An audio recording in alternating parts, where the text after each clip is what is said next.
We are born free. And we will die free.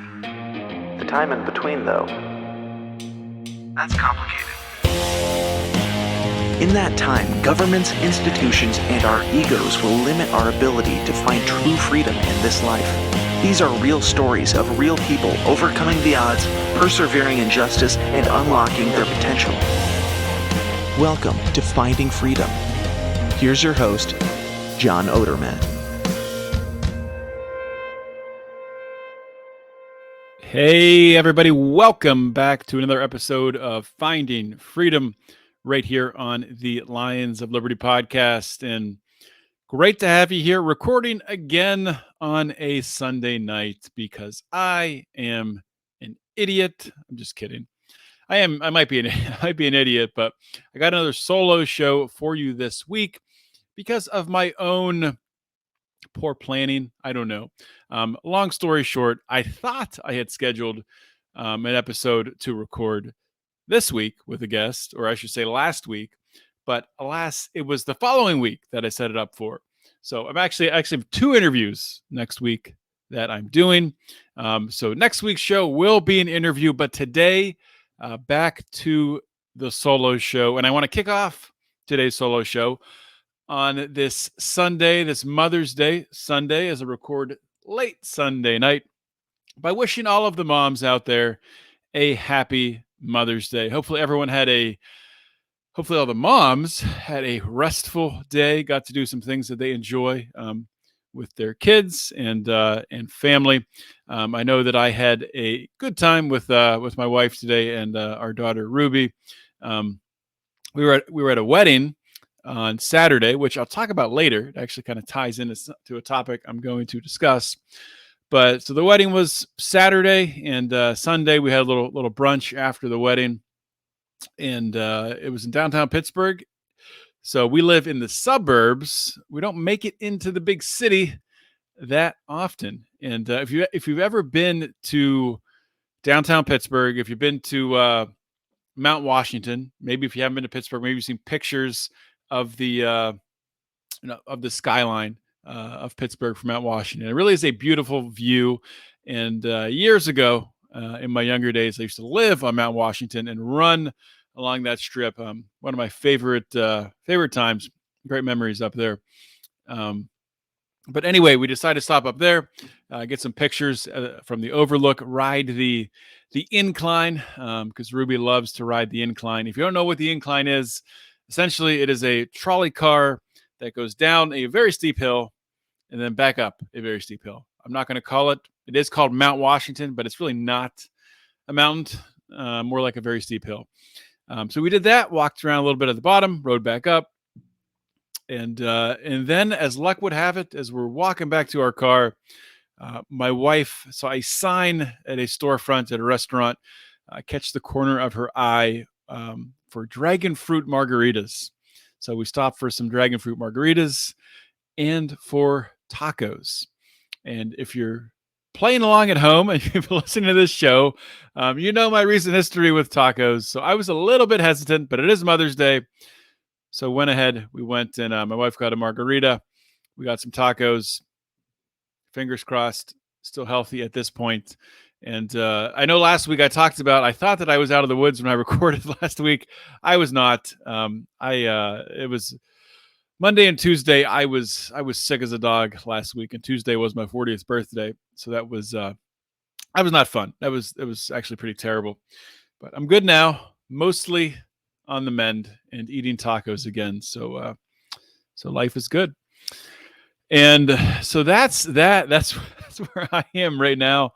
And after this long day, and then tonight, Ruby and I, mostly me, if I'm being honest, cooked dinner for Nicole. Ruby normally helps, with the cooking. She did peel all the potatoes, which is the grunt work for the mashed potatoes. So that was awesome.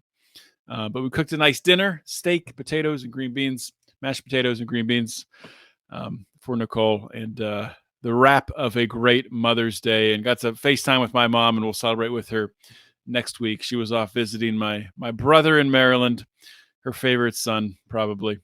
And, so we'll catch up with her next week. But hopefully everyone out there got to spend some time, if you're able, with your mother. Important day. Moms are very important. Maybe no. I'm going to say, yeah, being a mom is the most important job out there, and having an intact family unit, two parents, extremely important. Important to have that mom that is nurturing and active in a child's life is basically irreplaceable. And hopefully, in this country, that's something that isn't totally going away, because it does seem like a lot of motherhood has been outsourced to daycare and nannies and the working moms. And nothing against working moms. I know, people people want to work, they want to chase their dreams, they got to put food on the table, but just don't want to minimize the importance of moms and stay-at-home moms. So anyway, I'll get down off my soapbox before I get right back up on it and talk about a different topic. So Joe Biden, shockingly, in the news again, shockingly stoking racial flames. Shockingly, speaking very angrily into a microphone at a graduation for an historical Black college. And we're going to play the audio. It's not the best quality audio because I don't know why. Maybe there's better out there. All I could find, it does have a little bit of an echo to it. So if you're listening, in your car, you're listening in your headphones, you might have to bump the volume down a little bit, just to give you a warning. Please be safe if you're driving or something. Don't worry. It's not that big of a deal. You can listen to it. So let's get to that right now. And let's hear Joe Biden. Joe Biden calls the most dangerous threat to our homeland white supremacy.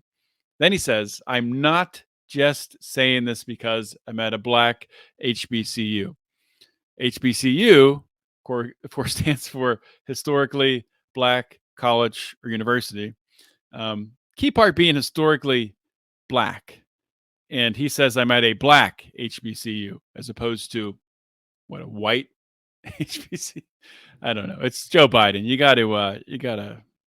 gotta give the guy grief, especially when he is trying to divide this country in a very, very dangerous way.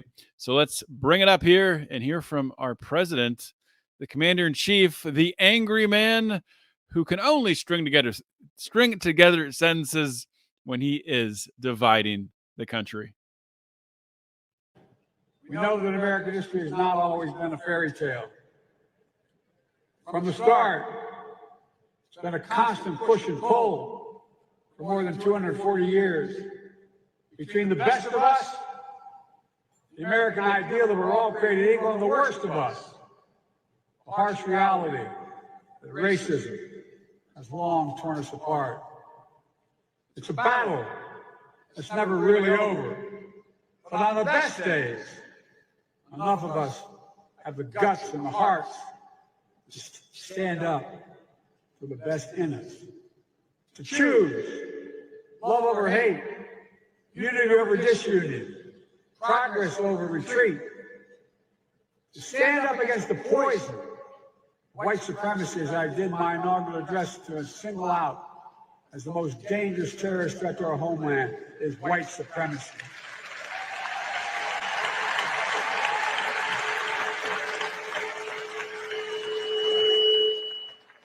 I'm not saying this because I'm at a Black HBCU.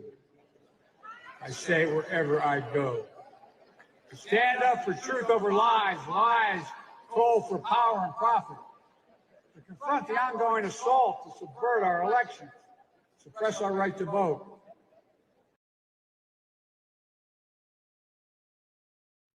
Okay, that's enough from Joe Biden there. Now, I will say this, if there actually was a problem in this country with white supremacy, then this would be a very, very bold speech that is saying, the right ways to combat it. People needing to stand up, people needing to speak out, we needing to see progress and people coming together around the best qualities in each other.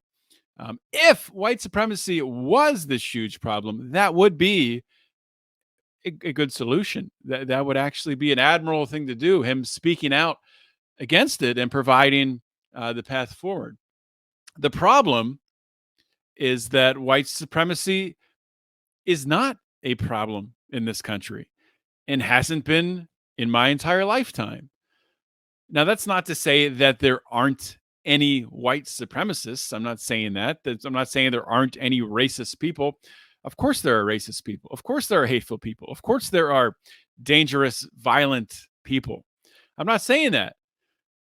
What I am disputing, which I think any reasonable, rational person would dispute, is Joe Biden saying that the largest threat.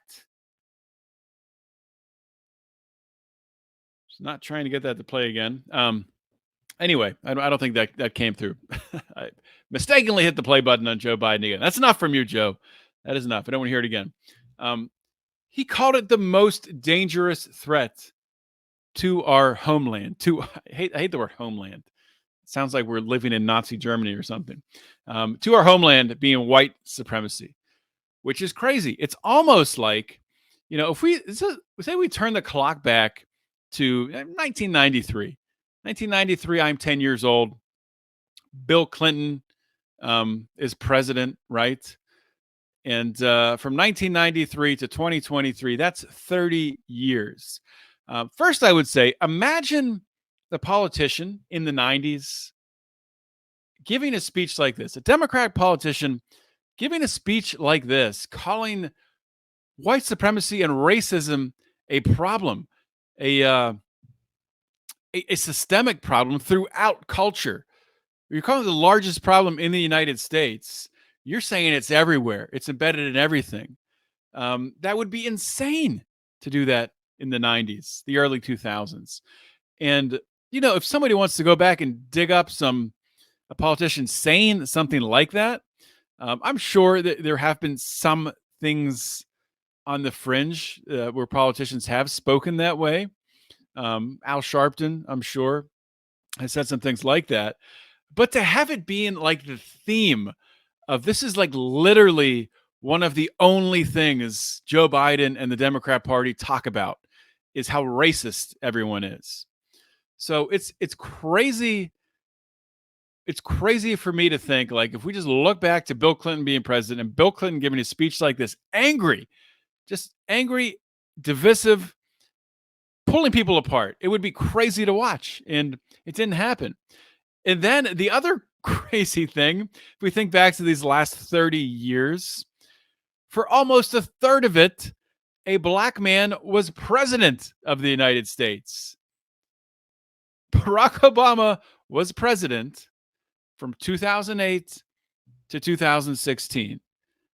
Now, how could we live in a country where the most dangerous threat and the largest problem, as pointed out by our Democrat Party, is white supremacy when they've elected a black man to be president of the United States? Now, the Democrats can't elect a president alone just with their people.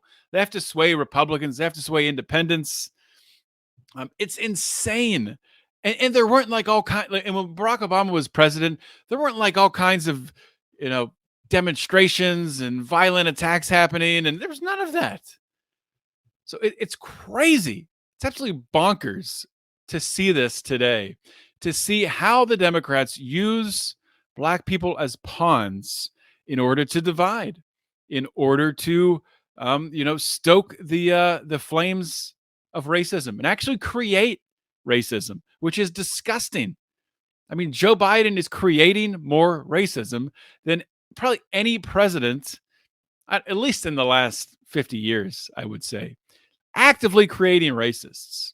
Because when you start telling people that they are racist, they are white supremacists, that they have this problem, that they have this hate in their heart, they're going to start to believe it.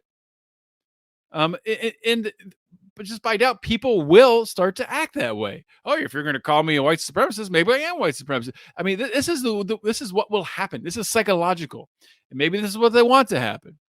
But the whole thing is just so totally absurd. Like, if you just take a step back and just live your life, like, for example, this past weekend, like I said, I was at a wedding. It was my wife's family. A relative in her family was the bride, a white girl, married a black guy. So the wedding essentially was 50% white, 50% black. And there were no fights, there were no disagreements. People were dancing together and celebrating together and laughing and having a good time. And when you like look at that reality, like when you're like in the moment, like, yes, I'm not crazy. I'm existing in this space in time that is reality. And you see it. And then you look on Twitter and you see Joe Biden saying that everyone in, half the country's racist or white supremacist. It's just bonkers, man. Like, so I would just convince people, rather than I would recommend people, I would persuade people, not hopefully by doing that, I'm able to convince you, to start to like experience things, man. I mean, I know that the pandemic happened, the lockdowns more so happened where they locked us in our homes, they shut down businesses, they masked people up, they forcefully vaccinated people. All of that happened. Now we're back in semi-normal times, which is good. And I would convince people to really take advantage of living in normal times. And when I say that, what I mean is like, and I am guilty of this too. And I'm going to start challenging myself to make these same changes. I'm going to get a quick drink of water here. So when you're out at a restaurant, maybe you're on a work trip and you're at a work trip, it's rare to go to a restaurant by yourself unless you're on a work trip. So here's an example. So you're on a work trip, you're at a restaurant or at a bar by yourself, getting food, getting a drink. What do people do? Like when you look around the bar, especially like in a hotel lobby bar, you see everyone there on their phone, staring at their phone. Maybe they'll glance up at the TV, stare at their phone. They'll talk to the bartender for a second, stare at their phone. They'll eat their food, stare at their phone. And it's become this thing where like we've stopped interacting with like complete strangers to a large degree, not entirely, of course. Same thing happens. Like you go to the grocery store. I'm guilty of this too. Okay, so you go through grocery store, get your groceries, all that stuff. If you don't go to self-checkout, which at the grocery store, if I have a big cart, I will not go to self-checkout because they're not paying me. I will go to somebody who's going to, scan my groceries for me and put them in a bag because you're not paying me to do that. People who work there are being paid, so they can do it. If I'll wait 5-10 minutes for someone to do that for me most of the time. So when you're waiting in line, what's the first thing you do? Like, start looking at your phone in your pocket instead of like interacting with the person in front of you in line, person behind you in line. We're just looking around, being observant, looking around at what's happening around you. So I just want to challenge the listeners today, challenge myself to start to be present, not just when you're with your family. I think we all need to do a better job of that, or family, friends, all that stuff. We can all do better there. But be present in, outside settings. Have interactions with people who don't look like you, who are, come from a different background. And if we start doing this more often and more frequently, it becomes impossible. It will become impossible to reconcile what you're seeing, like politicians saying and all this stuff on Twitter, comparing that to just reality. Like if you go to like a party, a dinner party, with friends, and assuming politics aren't being discussed, which, most of the time when I'm going to like over a friend's house, unless it's, a certain friend who, maybe we talk politics already. Most of the time, especially if it's, people from the left, I won't talk politics at all. I'm not like, I've been through the phase with most of my friends that we've talked through these things. They know where I stand. I know where they stand. Disagree on a lot of topics, especially my friends who are on the left, but like we still have a lot in common. We're still, human beings who share this this bond of friendship that is based on something in our past. Maybe based on a common upbringing. Maybe based on playing on a sports team together when we were younger. And not just only looking to the past, but looking to the future, planning to do things together with those friends. Maybe going to a football game to tailgate. different things like that. And this is like a totally bonkers, I'm all over the place on this rant, but I just get so fed up with, and I think it's become easier and easier for politicians to control people and divide people today because we are so tied up in this virtual world. I'm guilty of this too. Like, I'm pointing two fingers back at myself for doing this. I need to do a better job of it.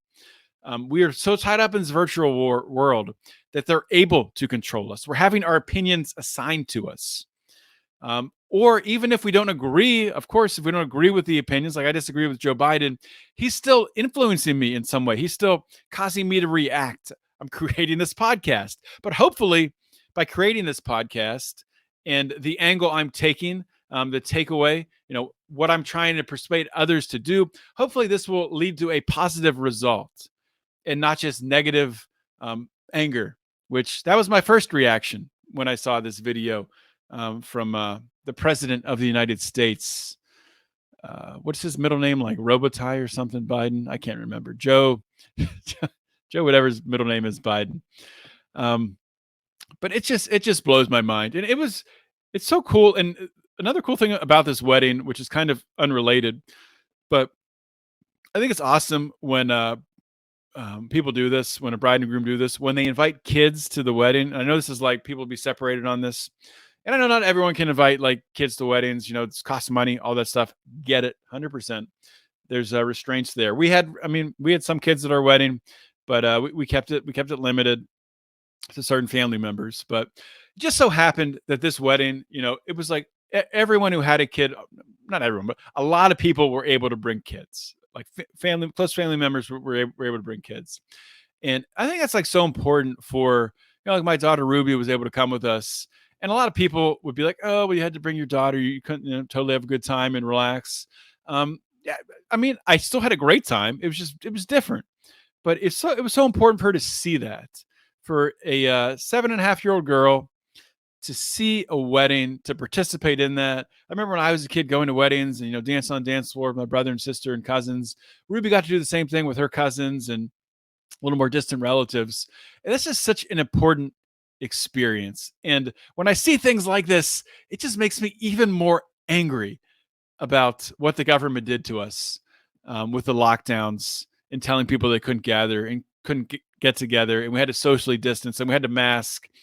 And I just think of all of the lost opportunities of 7 and 8-year-old kids who could have maybe gone to a wedding, who could have gone to a family reunion, who could have interacted with people who maybe they'll never have the chance to because that person died.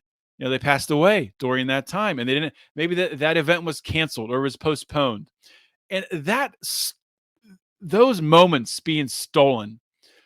That is the unseen cost.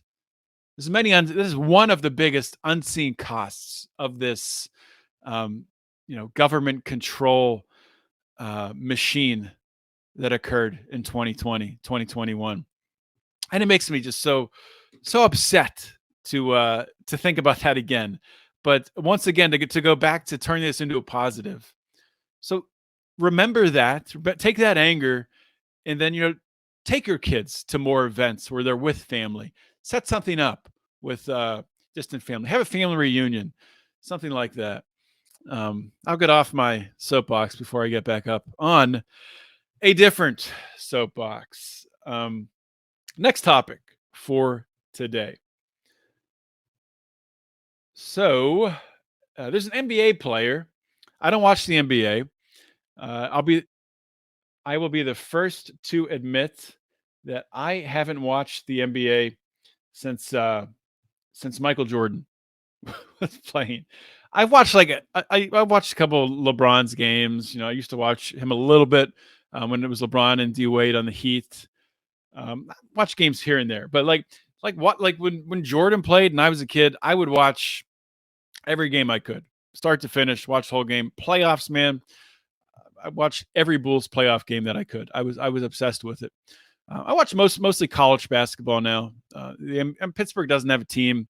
I just have no care about it. I have no rooting interest. And it's just like I'm not going to start that at this point in my life. I'm not going to pick up a team. I'm not going to start a habit of watching the NBA, which is this huge time commitment. Why would I do that? But anyway, so there's a player in the NBA, Ja Morant, who he's had, multiple instances where he's, I guess, displayed a gun on social media, and he's been, he's been suspended. And there was a recent incident where in a Facebook Live or an Instagram Live, where he did it again, and he's in a car with friends. Now I'll play the video in a second. For those of you watching on video who want to go to our YouTube to watch this, which of course you can see any of these videos, the Joe Biden one, this one, on our YouTube page. You can find us just by searching Lions of Liberty on YouTube. Subscribe, bam, boom, and you'll have us there. Don't forget to hit the bell at the top on YouTube so you get notifications when we go live. So he said he's had multiple issues with this, and it's like a big deal, right? Like the NBA doesn't want somebody on social media displaying a gun, pointing it around, all this stuff. And before I go any farther talking about this, I do want to show the video, and then we'll dive into really where I think the issue is with this, and where I think some libertarians maybe are a little bit off, which shocking, I know, right? So here we go. Here is the video. The gun. It's very quick when he shows it. Here we go. He's sitting in the passenger seat.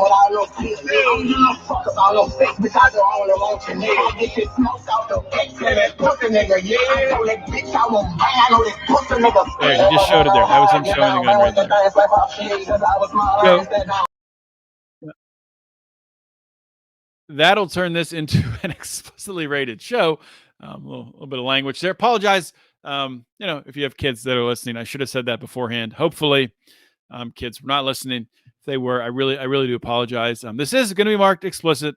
So you saw that E there when you clicked on it. You saw that. You did. Remember, don't blame me.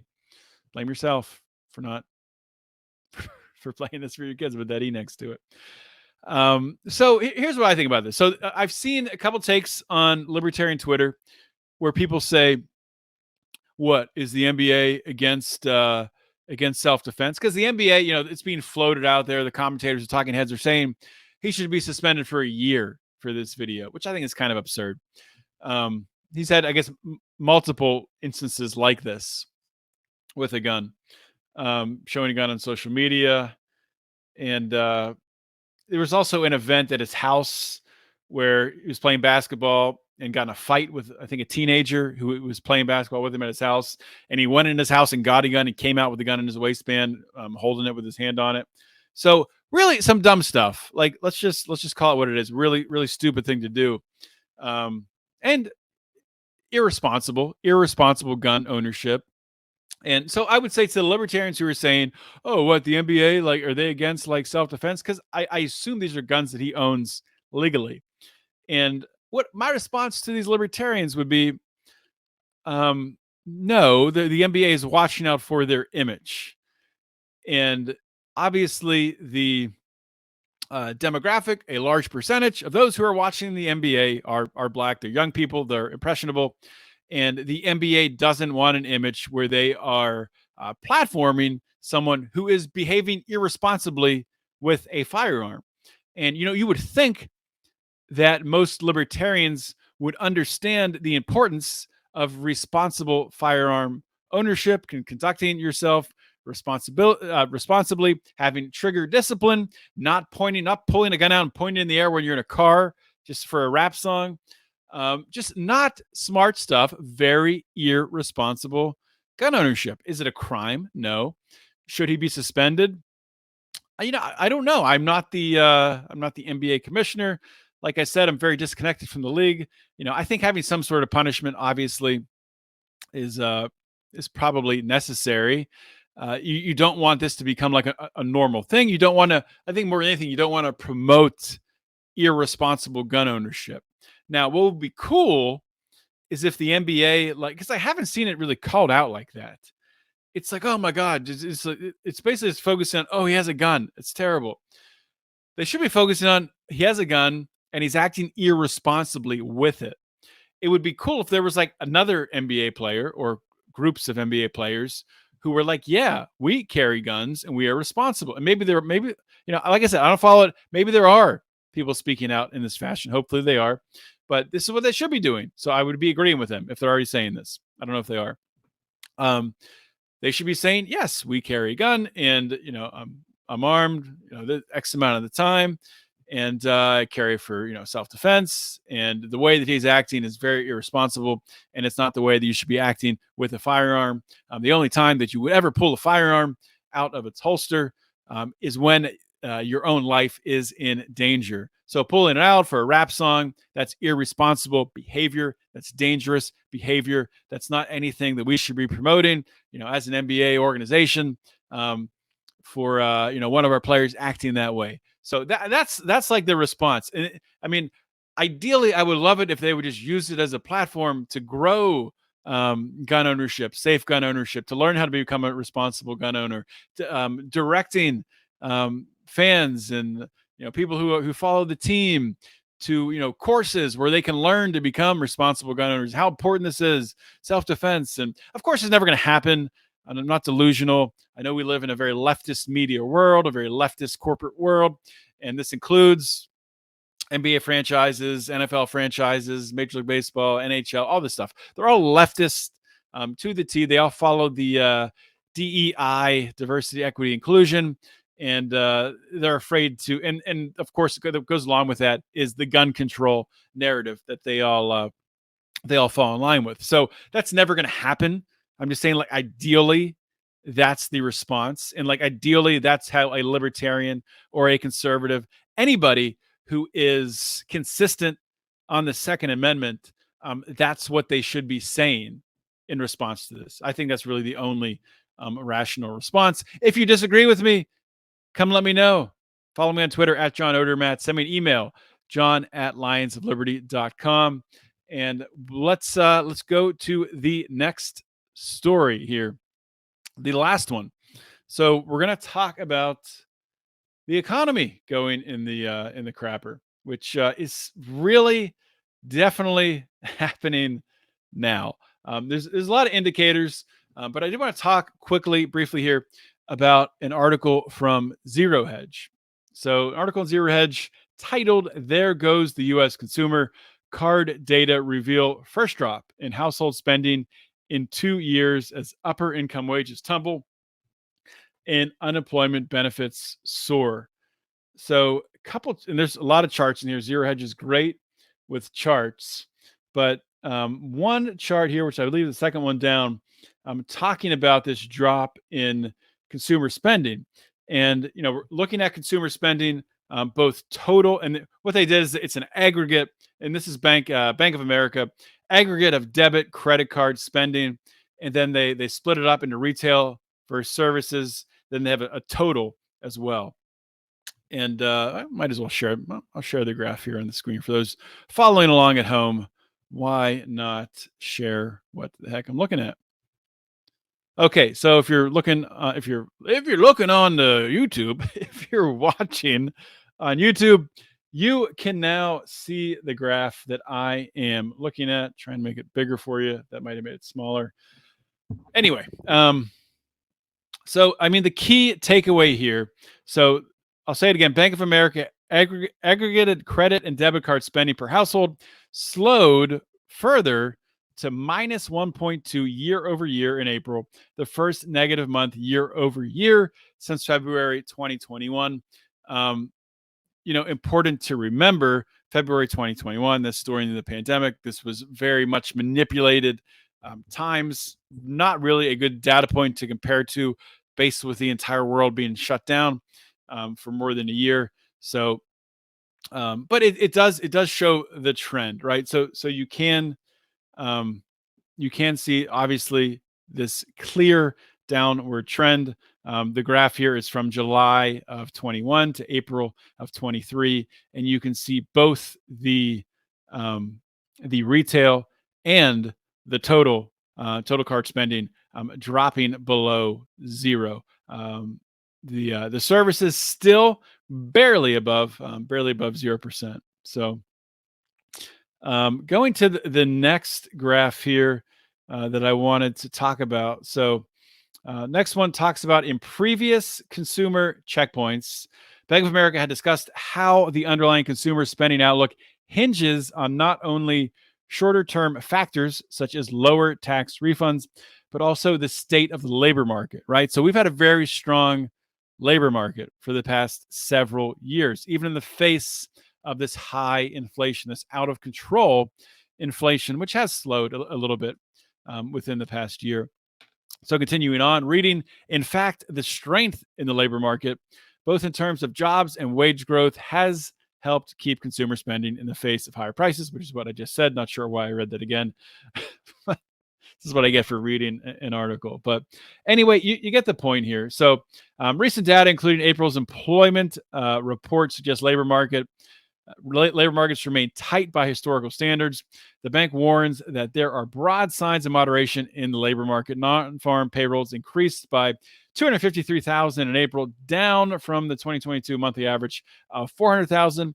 Similarly, the latest initial jobless claims data through May 11th spiked to 264,000, the highest print since October 2021, and far higher compared with the average of 214K in 2022. Meanwhile, in further signs of upcoming labor market turmoil, job openings. Now, I think this is like the most important thing. This is what is really, I think, a key driver is what's going to drive this next recession or depression is when the labor market goes pop.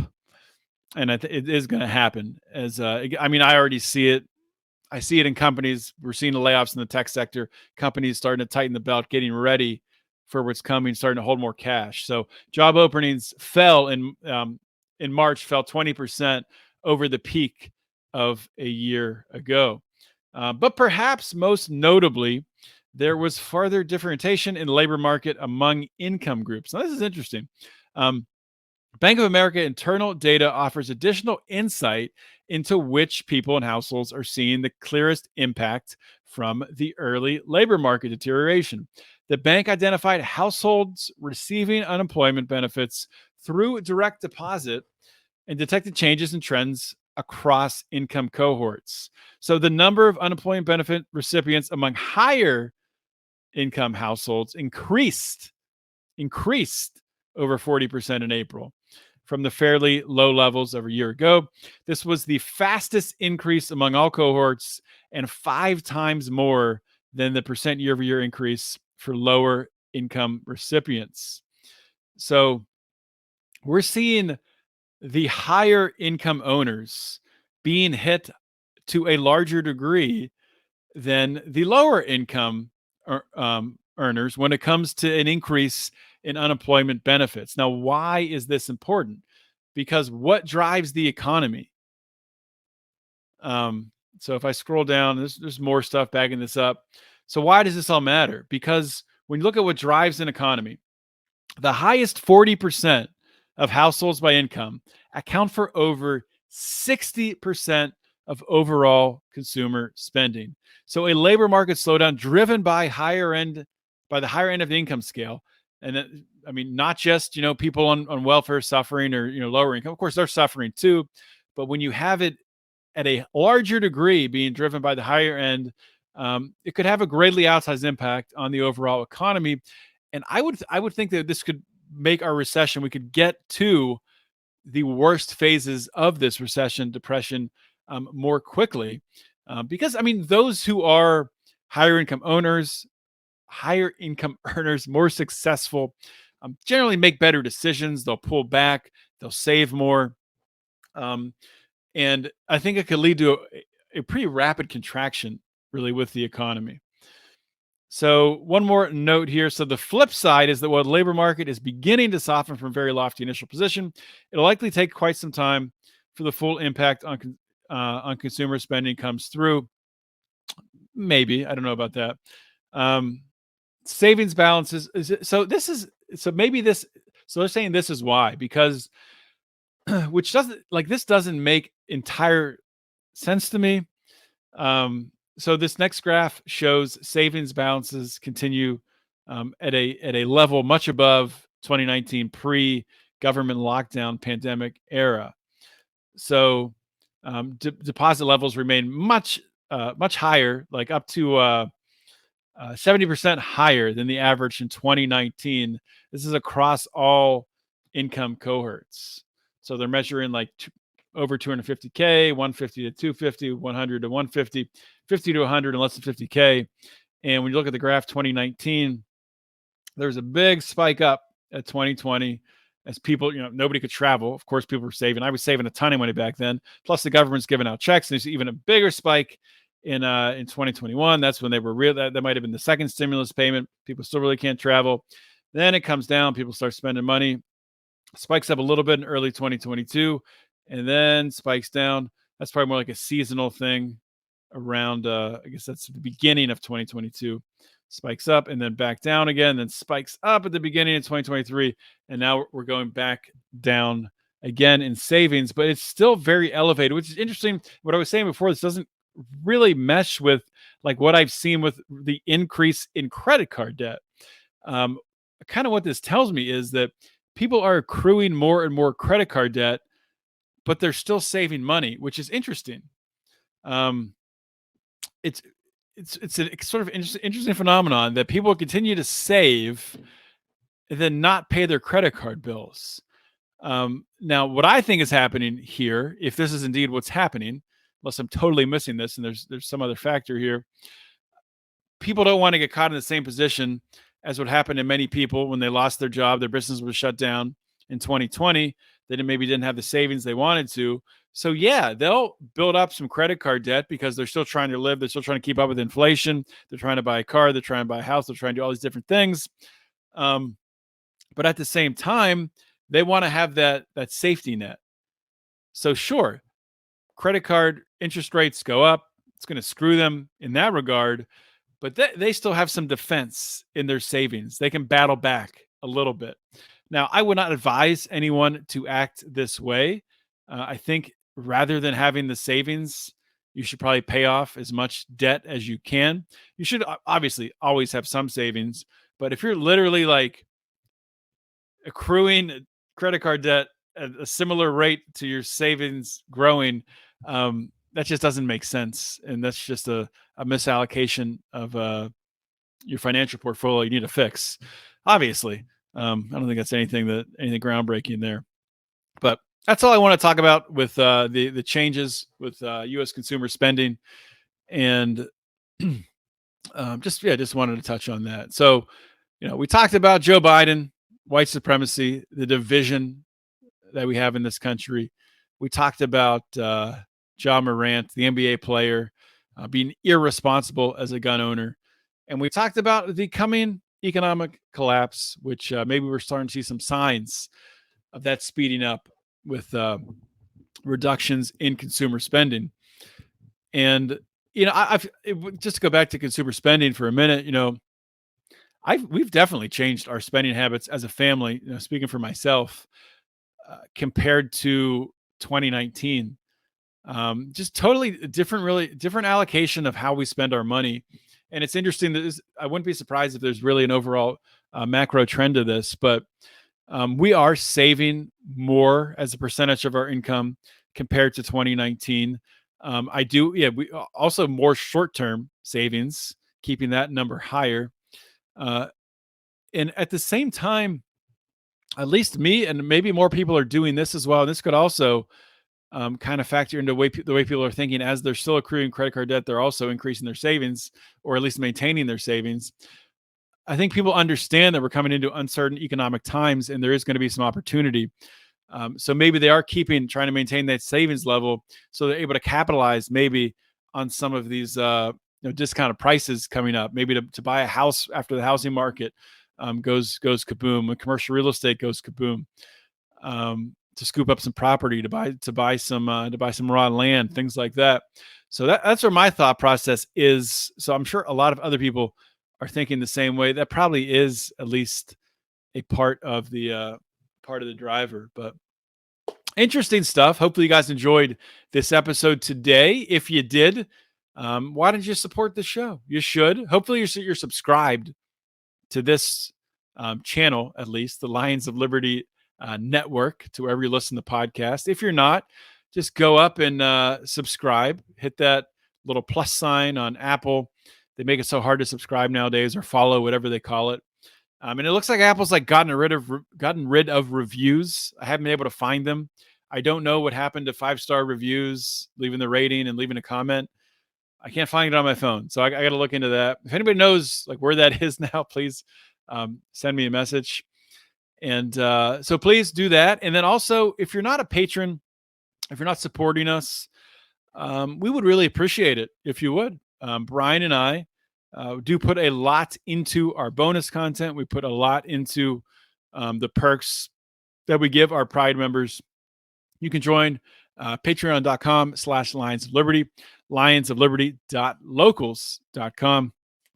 Would love to have you. And like I said last week, we are looking to figure out more ways to engage directly with our Pride members because Facebook is a piece of garbage, and there's better ways out there, and we just need to make some changes on that end. And we do have a ton of bonus content. You know, Brian has his daily rants.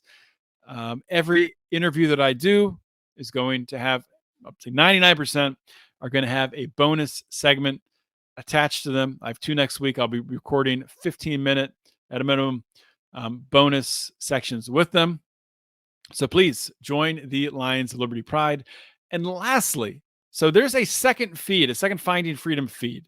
If you're someone who wants to share maybe just this episode or maybe just the Finding Freedom feed, just with my stuff, if you just want to share that or if you just want to follow that, of course, I'd love to have you follow Lions of Liberty and the Finding Freedom feed. But if you're not going to do both, just please, at the very least, subscribe to my Finding Freedom feed or subscribe to Brian's Mean Age Daydream feed. But you can find my Finding Freedom feed anywhere just by searching Finding Freedom and then John Odermatt, and it'll definitely pop up. And I'm going to be posting a couple of recent interviews that I've done. I was on the Christian Libertarian podcast a couple of weeks ago. I'll be posting that this week. I was also on a radio show / podcast called The Power Hour. That was a freaking awesome show. Crazy. We talked about some wild stuff. So check that out. I'm going to be posting both of those. Probably not both this week. Probably one this week, one next week. And I'm going on more shows.